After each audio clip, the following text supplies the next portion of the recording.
नमस्ते सदावत्सल्य मातृभूमि। आज हम लोग जिस विषय पर चर्चा करने जा रहे हैं वो है कैसे पाकिस्तान फंस गया है मोदी जी के जाल में। मोदी जी के जाल में फंसना मैं इसलिए कह रहा हूँ क्योंकि मोदी जी ने जब से तालिबान के साथ बात करने के लिए एक वार्ताकार भेजा यहाँ से और ये खबर आई कि तालिबान अफ़गानिस्तान हमारे साथ कोऑर्डिनेट करने को तैयार है। कारण उसका एक और हो सकता है क्योंकि अफ़गानिस्तान की सेनाओं की ट्रेनिंग भारत में होती है। अफ़गानिस्तान की एंटी टेररिस्ट विंग्स की प्रिपरेशन भारत में होती है। भारत के सैनिक अभ्यास भारत करवाता है और वहाँ जाकर नहीं करवाता, उनके सैनिक भारत में आते हैं, उनके स्पेशलिस्ट भारत में आते हैं और भारत में हम उनकी तैयारी करवाते हैं। अब चूंकि हम भारत में उनकी तैयारी करवाते हैं और उनके स्पेशलिस्ट भारत में आते हैं, इसलिए सवाल यहाँ पर ये आता है कि जिस समय यूएस यहाँ से बाहर जाएगा, अफगानिस्तान से जिस समय यूएस बाहर जाएगा, तो फिर इंडिया के ऊपर क्या इम्पैक्ट पड़ने वाला है। पाकिस्तान तो फंसता ही जा रहा है, इसमें कोई शक नहीं। पाकिस्तान इसलिए फंसता जा रहा है क्योंकि एक समय पर पाकिस्तान के प्रधानमंत्री जब कंगाल होने के बाद भीख मांगने के लिए देशों में गए तो उस समय डोनाल्ड ट्रंप के सामने उन्होंने अपनी वार्ता रखी। डोनाल्ड ट्रंप ने उनको ठेंगा दिखाते हुए नमस्ते किया। उसी समय उसके बाद डोनाल्ड ट्रंप से वार्ता के बाद इमरान खान ने स्टेटमेंट दिया और उन्होंने कहा कि आज आप हमको कह रहे हैं कि हम टेररिज्म के अगेंस्ट लड़ाई में आपका सहयोग नहीं करते, कभी हम आपके इतने बड़े सहयोगी थे कि अफगानिस्तान में हम लोगों को तैयार कर रहे थे आपके लिए रशिया के खिलाफ। अब आपको पता ही होगा कि अफगानिस्तान में रशिया के खिलाफ कौन लड़ रहा था। अफगानिस्तान में रशिया के खिलाफ जिस समय गृह युद्ध चल रहा था उस समय तालिबान लड़ रहा था और तालिबान एक इस्लामिक टेररिस्ट ऑर्गेनाइजेशन के रूप में बढ़कर आया था और अल कायदा भी अफ़गानिस्तान में काम कर रहा था। तो जिस समय अफ़गानिस्तान में अल कायदा काम कर रहा था और तालिबान बढ़ रहा था, रशिया के खिलाफ भले ही लड़ रहा हो, लेकिन तैयारी कौन करवा रहा था? तैयारी तो पाकिस्तान ही करवा रहा था। पाकिस्तान ही टेररिज्म की खेती करने का माहिर है, इसलिए टेररिस्टों को तैयार करने का काम अमेरिका ने अगर किसी को दिया तो वो पाकिस्तान को दिया। अब सवाल यहाँ पर आता है कि पाकिस्तान अब ये कह रहा है, जब जिस समय उनकी एड रोक दी गई, क्योंकि पाकिस्तान ने आज तक कुछ पैदा तो किया नहीं, पाकिस्तान ने आज तक जो पैदा किया वो टेररिस्ट थे और मोदी जी के आने के बाद टेररिस्ट की फसल अब बिक्री नहीं हो पा रही। अब तो उनके पास ऐसी कोई फसल ही नहीं है जिसको वो बेच सकें क्योंकि ख़रीदार नहीं है। अब सवाल यहाँ पर यह आता है कि क्या पाकिस्तान सरवाइव कर पाएगा। तो हम सब देख रहे हैं कि मोदी जी ने जिस प्रकार से पूरे वर्ल्ड वाइड मुहिम छेड़ी, सऊदी अरबिया सहित यूएई सहित सभी ने इनकी मदद करने से मना कर दिया। पाकिस्तान कंगाली के रास्ते पर चल रहा है और कंगाली के रास्ते पर इसलिए और चल रहा है क्योंकि वो फ्री का पैसा जो टेररिस्टों को पैदा करने के लिए दिया जाता था अमेरिका की तरफ से, वो भी 2018 में रोक दिया गया। और बाइडन के सामने जिस समय ये प्रस्ताव रखा तो बाइडन ने भी ट्रंप की ही पॉलिसी को एडॉप्ट करते हुए साफ कहा कि एक्ट अगेंस्ट टेररिज्म के नाम पर पाकिस्तान को कोई मदद नहीं दी जाएगी। सवाल यह है कि पाकिस्तान ने नेगोशिएट करना शुरू किया और ये कहना शुरू किया कि अगर आप यहाँ से जा रहे हैं तो हम आपकी मदद कर सकते हैं तालिबान से बात करने में। अब तालिबान से बात करने में पाकिस्तान अगर मदद कर सकता है, कर भी सकता है। इसलिए कर सकता है क्योंकि तालिबानियों के साथ तो उनका रोटी बेटी का साथ है, टेररिस्टों को तो उनका अच्छा रिश्ता है। और अच्छा रिश्ता होने का कारण है क्योंकि वो खुद टेररिस्ट स्टेट है। इसलिए मोदी जी ने कैंपेन चलाई थी कि पाकिस्तान एक टेररिस्ट स्टेट है, इसलिए स्टेट टेररिज्म रोकना चाहिए। यही कारण था कि नवाज शरीफ यूएनओ में स्टेटमेंट देते हैं गुड टेररिज्म और बैड टेररिज्म का। अब सवाल ये है कि क्या पाकिस्तान के अलावा तालिबान से बात करने का या अफगानिस्तान के अंदर की सिचुएशन के बारे में अच्छा ऑब्जर्व करने के लिए कोई दूसरा ऑप्शन नहीं है। भारत के भूतपूर्व प्रधानमंत्री अटल बिहारी वाजपेयी ने अपने समय पर कहा था, जिस समय कंधार हुआ था, कि नहीं हम तालिबान से कभी बात नहीं करेंगे। तो पाकिस्तान को लगा कि तालिबान से चूंकि कभी बात हो नहीं सकती और कभी बात नहीं की जाएगी, इसलिए अब हम ही एक अकेले ऑप्शन हैं। रशिया ऑलरेडी आमने सामने अफगानिस्तान के था, अमेरिका जा रहा है, चीन से 36 का आंकड़ा है, ईरान से बात हो नहीं सकती, तो अब बचता है भारत और पाकिस्तान, जिसके अफगानिस्तान से जन्म जन्मांतर के रिश्ते हैं। भारत से इसलिए क्योंकि वो पूर्व में भारत ही था और भारत से इसलिए क्योंकि जो वहाँ पर मुस्लिम कम्युनिटी आज बैठी हुई है वो पूर्व में हिंदू ही थे। इसलिए भारत से तो पुराना ब्लड का रिश्ता है और पाकिस्तान तो नकली मुसलमान के रूप में पैदा हुआ और अभी हाल ही में हिंदुस्तान से अलग होकर नया बना। इसलिए उनको लगा कि हम असली मूल्य हैं और हमारी तो दोस्ती अफगानिस्तान के साथ अच्छी हो जाएगी, हमने ही तालिबान तैयार किए थे। उनको लगा नहीं था कि मोदी जी अटल बिहारी वाजपेयी की पॉलिसी को पलट देंगे। अब अटल जी की पॉलिसी को जब पलटा तो तालिबान के पास बात करने के लिए यहां से एक सेक्रेटरी चले गए। यूएई में एक तरफ पाकिस्तान से वार्ता भारत ने की और दूसरी तरफ अफगानिस्तान से, और तीसरी तरफ अमेरिका भारत के पक्ष में खड़ा है। और क्यों? क्योंकि अफगानिस्तान के लिए भारत से अच्छा ऑप्शन इस समय नहीं है और पाकिस्तान तो बिल्कुल नहीं है, क्योंकि पाकिस्तान को अगर अमेरिका ऑप्शन की तरह जैसे ही देखेगा वैसे ही पाकिस्तान अपना राग अलापने लगता है। कहता है कि हम तो अफगानिस्तान में तालिबान कंट्रोल कर लेंगे, लेकिन जम्मू एंड कश्मीर को आप देख लीजिए, लेकिन 370 को आप रिस्टोर करवा दीजिए, लेकिन 35 कैपिटल है वहां प्रॉब्लम है, और ये अगर प्रॉब्लम सॉल्व नहीं होती तो फिर अफगानिस्तान का मसला हम कैसे डील करेंगे। ये बहुत सारी बातें पाकिस्तान ने करनी शुरू की। अभी तो एक नया सरकमस्टांस आया और जो नई बात आई वो तो एक गजब की कमाल की बात है। पाकिस्तान के प्रधानमंत्री एक इंटरव्यू दे रहे थे एक्सियोज ऑन एचबीओ पर। अब एचबीओ हम सब जानते हैं कि इंटरनेशनल चैनल है और ऑक्सियोज ऑन एचबीओ पे बहुत सारे इंटरव्यूज जाते हैं, देश संसार की बहुत सारी समस्याओं के लिए वो इंटरव्यू करते हैं। इस चैनल के पत्रकार जोनाथन स्वान ने उनका इंटरव्यू लिया सैटरडे को, और उस इंटरव्यू में उन्होंने उनसे एक प्रश्न पूछ दिया। उन्होंने कहा कि अमेरिका सरकार के पास जो CIA है वो पाकिस्तान के पास भेजते हैं, पाकिस्तान में भेजते हैं, तो क्या काउंटर टेररिज्म के मामले में, क्रॉस बॉर्डर काउंटर टेररिज्म के मामले में या मिशन में अल-कायदा, ISIS और तालिबान के खिलाफ पाकिस्तान मदद करेगा CIA की? पाकिस्तान का फंसना निश्चित था, क्योंकि भारत ने जैसे एंट्री की तो उनको लगता था कि हमारे अलावा कोई ऑप्शन नहीं है, लेकिन इधर भारत ने जब एंट्री करी तो तालिबान भारत के साथ एक सेकंड में एग्री हो गया।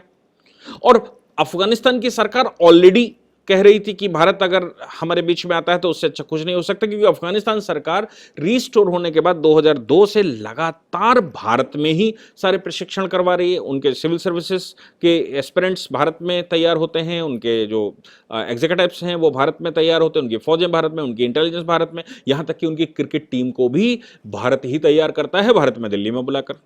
तो वहाँ की सरकार तो ऑलरेडी एग्रीड थी। तालिबान अफगानिस्तान साथ में आ गया, तो अगर तालिबान अफगानिस्तान पाकिस्तान के साथ रहता है और अफगानिस्तान सरकार भारत के साथ रहती है, तो क्या अफगानिस्तान के अंदर एक बैटलफील्ड बनानी है? मुझे नहीं लगता कि वहां के लोग चाहते हैं कि अफगानिस्तान के अंदर अब 20 वर्ष बाद जब ये चल रहा है, तो 20 वर्ष बाद जब अमेरिका वापस जा रहा है तो वो एक नई बैटलफील्ड बन जाए। इसलिए अफगानिस्तान तालिबान ने भी ये स्वीकार किया कि वो भारत के साथ वार्ता करेगा, और इसका अरेंजमेंट अफगानिस्तान सरकार ने करवाया, क्योंकि अफगानिस्तान सरकार लगातार पाकिस्तान को क्रिटिसाइज करती है कि अफगानिस्तान की 50% या उससे ज्यादा समस्याओं की जड़ अगर कहीं पर है तो वो पाकिस्तान में है। पाकिस्तान के कब्जे में जो एक बड़ा पोर्शन है, चाहे वो पख्तूनख्वा की बात कर रहे हों या फिर वो दूसरी टेरिटरीज की बात करते हों, वो क्लेम करता है अफगानिस्तान कि पाकिस्तान ने जबरदस्ती कब्जा करके रखा है। और पाकिस्तान स्वयं में क्लेम करता है कि अफगानिस्तान के पास मेरी टेरिटरी है, और उसको लगता है कि जैसे वो बाकी टेरिटरीज को खा गया वैसे ही वो अब अफगानिस्तान की टेरिटरी खा लेगा टेररिज्म बढ़ाकर, और एक बृहत पाकिस्तान बनाएगा अफगानिस्तान मिलाकर, जो संभव नहीं है। क्योंकि मुसलमानों के 150 ग्रुप अगर पाकिस्तान में हैं तो अफगानिस्तान में भी 25 ग्रुप हैं, और वो ज्यादा कट्टर हैं। वो अपने आप को पठान कहते हैं, वो अपने आप को पश्तून कहते हैं। तो ऐसी परिस्थिति में पाकिस्तान की वहां दाल नहीं गलने वाली, लेकिन टेररिज्म के नाम पर उसको लगता है कि हम वहां चले जाएंगे। सवाल यहां पर आया कि जब उनसे पूछा गया कि क्या क्रॉस बॉर्डर टेररिज्म के मामले में जब अमेरिका वहां से हट जाएगा तो CIA को आप सहयोग करेंगे? पाकिस्तान का फंसना तय था। पाकिस्तान के प्रधानमंत्री ने छूटते ही जवाब दिया और उन्होंने कहा नो, ये तो हम कर ही नहीं सकते। We will not allow the American government to have CIA। क्यों? क्योंकि अमेरिका ने उनको पैसे देने बंद कर दिए। इसका मतलब ये हो गया कि पाकिस्तान का बाप सिर्फ वो है जो उनको पैसे देगा, उनको टेररिज्म से कोई मतलब नहीं। और क्रॉस बॉर्डर टेररिज्म के नाम से ही वो टेररिज्म फैला रहे थे, भले ही वो अफगानिस्तान में ना फैला रहे हो, हिंदुस्तान में फैला रहे थे। तो जैसे ही नो कहा तो अगला प्रश्न आना स्वाभाविक था। उन्होंने कहा कि क्या जो बेस हैं पाकिस्तान में, क्या पाकिस्तान अपने बेस देगा अगर अमेरिका को ज़रूरत पड़ती है अफगानिस्तान में, तालिबान कुछ गड़बड़ करते हैं, ISIS कुछ गड़बड़ करती है, या फिर अलकायदा कुछ करती है वहाँ पर, तो अफगानिस्तान सरकार का सपोर्ट करने के लिए चूंकि बेस ख़त्म कर रहा है अमेरिका अफगानिस्तान में, तो क्या पाकिस्तान अपने बेस इस्तेमाल करने देगा? जवाब आया नो। अब सवाल यहाँ पर पाकिस्तान के प्रधानमंत्री से ये है कि खैबर पख्तूनख्वा में जो पहले से बेस बना रखे हैं, आपको याद होगा कि जिस समय अफगानिस्तान के ऊपर हमला किया था US ने, सबसे पहले उस समय के प्रधानमंत्री, भारतीय प्रधानमंत्री अटल बिहारी वाजपेयी से बात करी थी। उनसे कहा था कि हमको फ्यूल लेने के लिए बेस दे दीजिए, लेकिन भारत में संघ समर्थित BJP की सरकार थी, भले ही टूटी फूटी हो, तो क्या हुआ, उनको साफ मालूम है कि अमेरिका आज तक जहां कहीं भी बेस बनाए उसने कभी वापस खाली किए ही नहीं। इसलिए संसार के हर एक कॉन्टिनेंट में, संसार के हर एक ओशन में, संसार के हर एक सी में लगभग 200 से ऊपर बेस उसने बना रखे, जो वो कभी खाली नहीं करने वाला और करता नहीं है। इसलिए अटल बिहारी वाजपेयी जी ने कहा कि आपको अफगानिस्तान से युद्ध करना है, आप करिए, हमें कोई समस्या नहीं है। आपको तालिबान मारना है, मारिए, हमें कोई समस्या नहीं है। आपको अलकायदा मारना है, मारिए, हमें कोई समस्या नहीं। लेकिन भारत की भूमि में आपको हम फ्यूल भी लेने नहीं देंगे। भारत की लैंड बेस तो छोड़ दीजिए, एयर बेस भी हम इस्तेमाल नहीं करने देंगे, यानी कि भारत का आसमान भी इसमें इस्तेमाल नहीं हो सकता। वाजपेयी जी दृढ़ थे, इसलिए वो ऐसा कर पाए। लेकिन पाकिस्तान ने अमेरिका की ये ऑफर स्वीकार करने में उस समय जरा सा भी वक्त नहीं लगाया, और पाकिस्तान के खैबर पख्तूनख्वा में वो स्थान बनाए गए। अब पख्तून जाति के विरुद्ध पख्तूनख्वा में ही स्थान बेस दिया गया। आपको याद होगा कि वो उसी बेस से अलकायदा के चीफ को भी पकड़ा था। ओसामा बिन लादेन को कैसे पकड़ा गया था, उसको भी उन्हीं कंदराओं में अफगानिस्तान पाकिस्तान के बॉर्डर पर, और पाकिस्तान में जो अमेरिकन बेस थे उन्हीं बेसों का इस्तेमाल करते हुए उनके खैबर पख्तूनख्वा, या फिर मैं कहूं कि जो गिलगित बाल्टिस्तान के कुछ क्षेत्रों में टेररिस्ट थे, उनके ऊपर बॉम्ब बरसाए गए, उनके ऊपर हमले किए गए, और उनके जो ट्राइबल एरियाज हैं, ट्राइबल एरिया में अमेरिका ने हमला कर दिया था। बहुत पुरानी बात नहीं है, अलकायदा का चीफ तो अभी कुछ साल पहले ही पकड़ा गया। इसलिए वो बेस अमेरिका के पास है। अब जब इमरान खान कहते हैं कि हम अपना बेस इस्तेमाल करने नहीं देंगे, तो मैं समझ नहीं पाया कि वो किसको सेटिस्फाई कर रहे थे। क्या वो अमेरिका को युद्ध करके वापस भेज देंगे, या फिर वो अफगानिस्तान में बैठकर अमेरिका के खिलाफ युद्ध करेंगे, और या फिर अमेरिका साधुवाद में उनको हाथ जोड़ेगा और कहेगा कि मेरे भाई इमरान खान, तुम एक अच्छे इंसान हो, बड़ी अच्छी अच्छी बातें करते हो, हम तुम्हारा बेस अपने आप खाली करके चले जाएंगे। अब पाकिस्तान के प्रधानमंत्री ने जो स्टेटमेंट दे दिए कि हम CIA का भी सहयोग नहीं करेंगे, हम अपने बेस नहीं देंगे, और पाकिस्तान की लैंड एंटी टेररिस्ट मिशन में इस्तेमाल नहीं होगी, तो फिर क्या टेररिस्ट मिशन में इस्तेमाल होगी? अब सवाल यहाँ पर बहुत सारे खड़े हो गए हैं कि क्या भारत के प्रधानमंत्री नरेंद्र मोदी जो कह रहे थे कि पाकिस्तान लगातार अपनी भूमि का इस्तेमाल, लोगों को ट्रेनिंग देने का इस्तेमाल उनकी सेना करती है, और ये एक टेररिस्ट स्टेट है, और उसका छोटा शब्द अगर कहा जाए तो वो ये था कि स्टेट स्पॉन्सर्ड टेररिज्म, जिसके लिए प्रधानमंत्री जी लगातार पूरे विश्व को भ्रमण करते हुए कह रहे थे कि स्टेट स्पॉन्सर्ड टेररिज्म को खत्म करना चाहिए, और जो स्टेट उसके लिए रिस्पॉन्सिबल हों, जो स्टेट टेररिज्म को की तैयारी करवा रहे हों, उन स्टेटों के खिलाफ कड़ी कार्रवाई होनी चाहिए। क्या वाकई में उन आरोपों में पूरी जान थी? क्या वाकई में वो आरोप बिल्कुल ठीक थे? मैं तो कहता हूं बिल्कुल ठीक थे।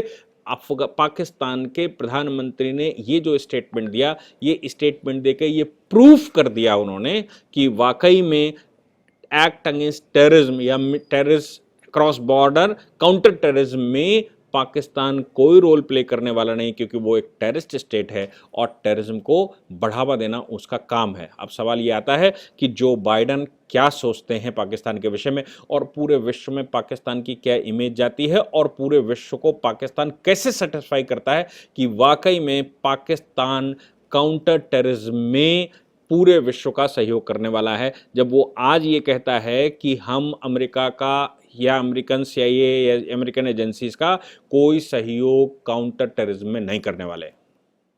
भविष्य देखेगा, लेकिन ये मोदी है, और मोदी सरकार ने जिस प्रकार से पाकिस्तान को फंसाया कि ना घर का रहा, ना घाट का रहा, ना उगलते बन रहा है और ना ही निगलते बन रहा है, मुझे लगता है वो काबिल तारीफ़ है। और इमरान खान जो है वो झेल नहीं पा रहे हैं, तो क्रिकेटर बहुत बड़े, लेकिन हिट विकेट होते ही जा रहे हैं, और हर बॉल पर हिट विकेट होते हैं।